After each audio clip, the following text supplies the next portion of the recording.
Hey guys, welcome to the first episode of Funk Up Your Side. We're in the middle of winter here in Melbourne, so there's nothing more hearty than a cauliflower cheese. So this is my version on how to funk it up, so let's get into it. Okay, so for this recipe we're gonna have a cauliflower. We've got some flour and butter to make our bechamel. We're gonna finish that with some mascarpone, parmesan, mustard and an egg yolk. We've got some herbs and a smashed clove of garlic for our milk infusion, some quinoa, deep fried sage leaves, onion for the milk, and then a jalapeño. So that's what we need. Now let's learn how to make it. Okay, so we're going to start with our bechamel. So we're going to infuse the milk. So I've got my ½ litre of milk here. That can go straight into a pan, and then we can put in our thyme, garlic and bay leaves. So just going to bring that to the boil and add this onion to it. So that's just going to give the milk a good bit of flavour. Okay, so while the milk is coming up to the boil, we're going to roast off our cauliflower. So we're just going to break this off into pieces that are an even size. So if you've got big stems on there, you can just get rid of those. And then we're going to roast this off instead of blanching it, and that will just give us a denser flavour and you won't get that water. This will go straight into the oven at 200 for about 10 to 12 minutes. So it doesn't matter if it's not cooked through completely, because it's going to go into the oven again once it's got the sauce on it. So we're just looking to get some colour on it, and that colour will give it more flavour. So that's it, all laid out on the tray. You don't need to put any salt, oil or anything on this. If you put salt, it's going to draw out the moisture and then it's going to steam in the oven. So it really doesn't need anything. It's just a dry bake, 10 to 12 minutes, and then that can go straight in. So while that's in the oven, we can make up our bechamel. The butter can go in and the flour can go in. So that's equal quantities of the two. And then we're just gonna mix that into a roux. So you can use a whisk for this if it's easier for you.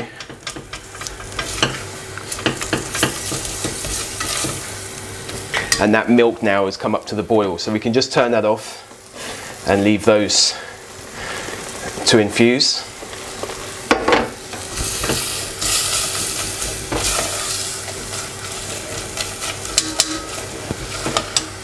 So the milk's had some time to infuse, so I'm just going to pass that into another bowl to get rid of the herbs, onion and garlic out of that.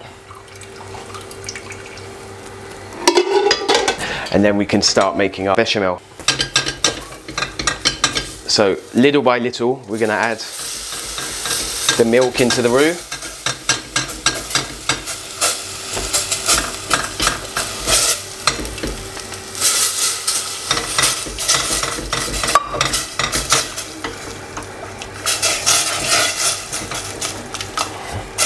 The further into making the roux, into the bechamel that you get, the more milk you can add.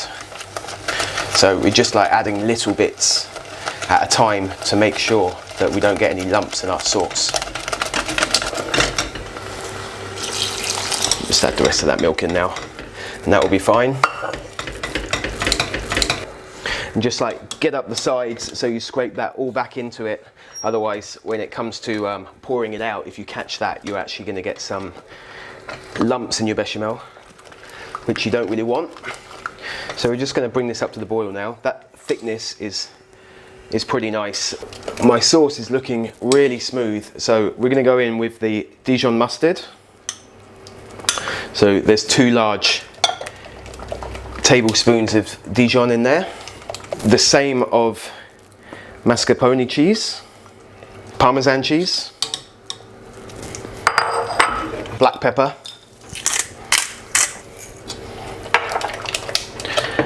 and then we're just going to check our cauliflower. So the cauliflower is looking good. That's been just over 10 minutes. So that can come out.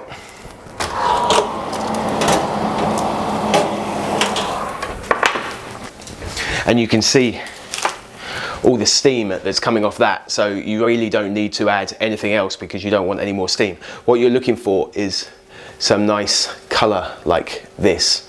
And those bits are just gonna add some more flavor afterwards. So I'm just gonna do it in this baking tray. So we can pile our pieces in. There we go. And then I've got quite a bit here, so I've got some left over. And then you can just break up the pieces to fill in the gaps because you don't want the sauce to end up on the base of the pan. So just fill in those gaps so you get the sauce over the top. Some of it will escape down there, but you just want to plug as much of it as you can.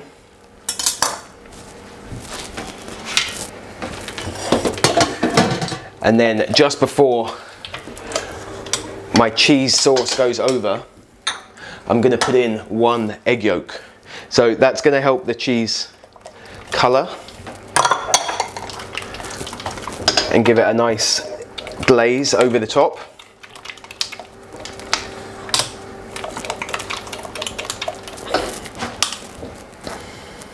And then we can just go over with the cheese sauce.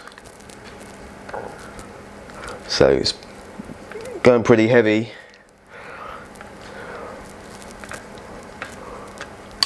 That will do. So just get that one over there as well. Once that has the cheese sauce on it, we can go over with some feta cheese. So if you notice, I haven't seasoned it at this point because we've got the parmesan cheese going in there and also the feta cheese. So I think it was going to have enough salt. And then crumb over some quinoa.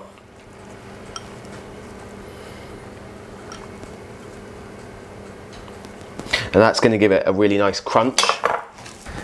And then to finish it off before it goes in the oven, we're just going to add some jalapeños. So once we've got those sliced, I'm just going to give them a pinch to knock out the seeds. So you don't want those getting stuck in your teeth. And also it doesn't need to be super spicy, it's just giving it a nice little bit of heat. So sprinkle those all over the top.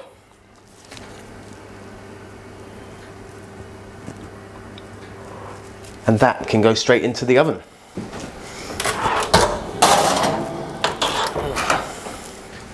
So that should take about 20 minutes in the oven, but because the cauliflower is already cooked, all we're looking for really is to get a nice gratin on it. So once you've got some colour, then it's ready to serve. The cauliflower's been in for about 25 minutes and it's got a really, really good colour all over it. So the jalapeno started to colour, it's got a nice gratin and it's bubbling away. So it's looking really good. Then we can just sprinkle over our sage leaves.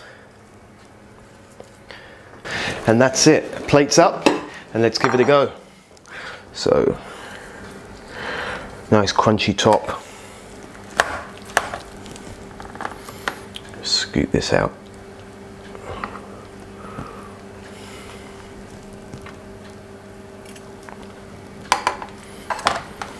There we go. Let's see how it is. Right, it looks good. So we've got the jalapeños in there to give it some heat. We've got the quinoa to give it some crunch. So a cheesy sauce with mustard. So let's get all those elements together.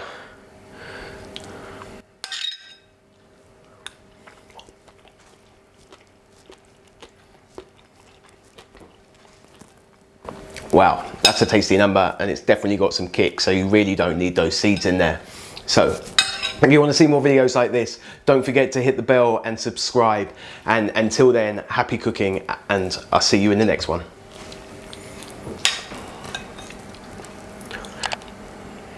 Man, imagine this on your Sunday roast.